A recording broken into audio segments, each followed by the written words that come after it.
નમસ્તે વિદ્યાર્થી મિત્રો, ધોરણ 10માં આજે વિદ્યાર્થી મિત્રો ગણિત અને સામાજિક વિજ્ઞાનની એકમ કસોટીનું પેપર હતું 4 ચેપ્ટર।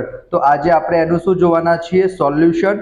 ગણિતનો ઓલરેડી વિડિયો આપણે અપલોડ કરી દીધો છે સોલ્યુશન વાળો, તો ફટાફટ વિદ્યાર્થી મિત્રો ચેનલને લાઈક કરી દેજો અને સબસ્ક્રાઇબ પણ કરી દેજો, કારણ કે બીજી એકમ કસોટી આવશે, પ્રથમ પરીક્ષા આવશે, એનું સોલ્યુશન અને મોસ્ટ ઇમ્પોર્ટન્ટ પ્રશ્ન પણ વિદ્યાર્થી મિત્રો તમને મળશે। તો ફટાફટ સૌથી પહેલા સબસ્ક્રાઇબ કરી દેજો। તો આપણે જોઈએ સૌથી પહેલા જોડકા। તમને બે જોડકા આનામાંથી પૂછેલા હશે। તો વૌઠાનો મેળો ક્યાં આવશે વિદ્યાર્થી મિત્રો? દ્વારકામાં આવશે। એના પછી છે ડાંગ દરબારનો મેળો, એ કઈ જગ્યાએ આવેલો છે? આહવામાં। મુનસર તળાવ ક્યાં આવેલું છે વિદ્યાર્થી મિત્રો? તમને ખબર હશે, મુનસર તળાવ આવેલું છે વિરમગામમાં। રુદ્ર મહાલય આવેલો છે વિદ્યાર્થી મિત્રો સિદ્ધપુરમાં। એના પછી છે શંકરાચાર્યની શારદાપીઠ, એ આવશે દ્વારકામાં। મીરા દાતાર એ આવેલું છે વિદ્યાર્થી મિત્રો ઉનાવાની અંદર। ભવનાથનો મેળો ક્યાં આવશે વિદ્યાર્થી મિત્રો? જૂનાગઢમાં આવશે। તમે સ્ક્રીનશોટ લઈ લેજો વિદ્યાર્થી મિત્રો। એના પછી આપણે આગળ જઈએ તો નેગ્રીટોમાં વિદ્યાર્થી મિત્રો હબસી આવશે। નેગ્રીટોમાં શું આવશે? હબસી આવશે। એના પછી આપણે એક બે શબ્દોમાં જવાબ લખવા જઈએ તો 1 થી 8 છે, અહીંયા તમે જોઈ શકો છો બરાબર। આનામાંથી કોઈ પણ બે પૂછાશે કે પ્રાચીન ભારતનું પ્રથમ યંત્ર જે કુંભારનો ચાકડો આવશે એને ગણવામાં આવશે। ચામડામાંથી લગામ છે, તમે કોઈ પણ ચાર વસ્તુ લખી શકો છો। એના પછી છેલ્લો પ્રશ્ન છે 21મી જૂન, તેને વિશ્વ યોગ દિવસ તરીકે આપણે ઓળખીએ છીએ। ગુજરાતી નાટ્ય કલામાં સુંદરીનું નામ મોખરે છે બરાબર। તો આ બધા વસ્તુ છે, કયા રત્નોનો ઉપયોગ થતો તો તમે સ્ક્રીનશોટ લઈ લેજો, તમને મળી રહેશે। આના સોલ્યુશનની પીડીએફ પણ વિદ્યાર્થી મિત્રો હું શેર કરીશ બરાબર, તમારે વિડીયોને અંત સુધી જોવાનો છે। એના પછી અહીંયા તમે જોઈ શકો છો કે પાટણમાં જે રીતના પટોરા ફેમસ છે એ રીતના જામનગરમાં શું આવશે વિદ્યાર્થી મિત્રો? બાંધણી આવશે।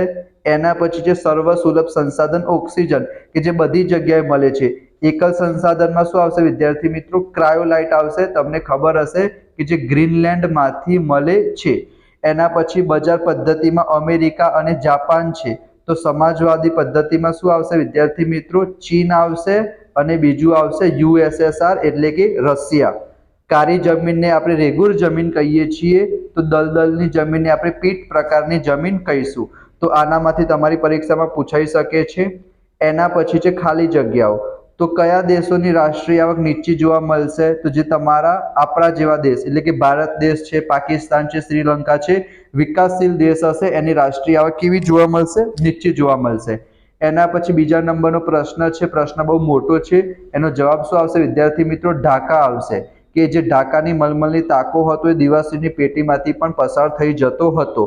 ત્રીજા નંબરનો પ્રશ્ન છે કે લેટિન ભાષામાં લેટર એ કોના ઉપરથી પડ્યું છે વિદ્યાર્થી મિત્રો? ઈટ બરાબર। તો ઈટ મતલબ થતો હતો લેટિન ભાષામાં લેટરનો। એના પછી ચોથા નંબરનો પ્રશ્ન છે કે પ્રાચીન કાળમાં હિન્દુઓ આર્ય કહેવાતા, એમની મુખ્ય વસ્તી જે પ્રદેશમાં હતી એને આપણે શું નામ આપ્યું હતું? આર્યાવર્ત। શું નામ આપ્યું હતું? આર્યાવર્ત। એના પછી વિભાગ બી તમે જોઈ શકો છો કે અમે સંગીતના સાર મુખ્ય સ્વર છીએ, અમને ગુજરાતની સંગીત બેલડી કન્યાઓ તરીકે ઓળખવામાં આવે છે। મોંગોલોઈડ લોકો બરાબર। પ્રાકૃતિક વારસો સાંસ્કૃતિક વારસો કોને કહેવાય? તો તમને ખબર છે, જે આપણને કુદરત તરફથી મળે, જેમ કે વનસ્પતિ છે, પ્રાણીઓ છે, જીવજંતુઓ છે, લાંબા દરિયા કિનારા છે બરાબર। આ બધી વસ્તુને આપણે શું કહીશું? પ્રાકૃતિક કહીશું બરાબર। અને જે આપણે બનાવી છે, જેમ કે દાઢીવાળા પુરુષનું શિલ્પ છે, દેવી દેવતાઓની મૂર્તિ, શિલ્પ સ્થાપત્યની કલાઓ, મંદિરો, આ બધું આપણે બનાવ્યું, તેને સાંસ્કૃતિક વારસો કહેવાય। જમીન 8 પ્રકારની છે, 3 પ્રકારની જમીન વિશે સમજાવવાનું છે। વિકાસશીલ અર્થતંત્રના મુખ્ય લક્ષણો, સંસ્કૃતિ એટલે શું, ગરબા વિશે જણાવવાનું, કે સમાજવાદી પદ્ધતિના લક્ષણો, આ બધા વિભાગ બી ના મોસ્ટ ઇમ્પોર્ટન્ટ પ્રશ્ન છે।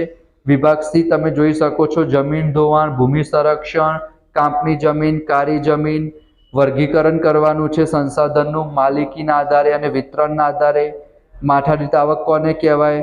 રાષ્ટ્રીય આવક કોને કહેવાય? તો દેશની જે કુલ આવકને રાષ્ટ્રીય આવક કહીશું, અને દેશની કુલ આવકની વસ્તી વડે ભાગીએ અને માથાદીઠ આવક કહેવાય। ગરીબ કોને કહેવાય? તો જે પ્રાથમિક જરૂરિયાતો છે, રોટી, કપડાં, મકાન, એને પણ ના સંતોષી શકતો હોય। એના પછી પ્રાથમિક ક્ષેત્ર, માધ્યમિક ક્ષેત્ર અને પ્રાથમિક ક્ષેત્ર સાથે જોડાયેલી પ્રવૃત્તિને ઓળખીને યાદી બનાવવાની છે। તો પ્રાથમિક ક્ષેત્રમાં જે ખેતી અને ખેતી રિલેટેડ હોય એ બધું આવે। તો એમાં વિદ્યાર્થી મિત્રો શું આવશે? ખેતી આવશે, પશુપાલન આવશે, એના પછી જોવા જઈએ તો મત્સ્ય ઉદ્યોગ આવશે, મરઘા બતકા ઉછેર આવશે, બરાબર, આ બધી વસ્તુ આવશે, બરાબર. શેમાં આવશે? પ્રાથમિક ક્ષેત્રમાં આવશે. એના પછી અહીંયા તમને શું લીધું છે? 5 લોક નૃત્યના નામ શોધવાના છે વિદ્યાર્થી મિત્રો. તો લોક નૃત્ય એટલે તમને ખબર છે વિદ્યાર્થી મિત્રો શું કહેવાય, તો આમાં તમારે એ શોધવાના છે.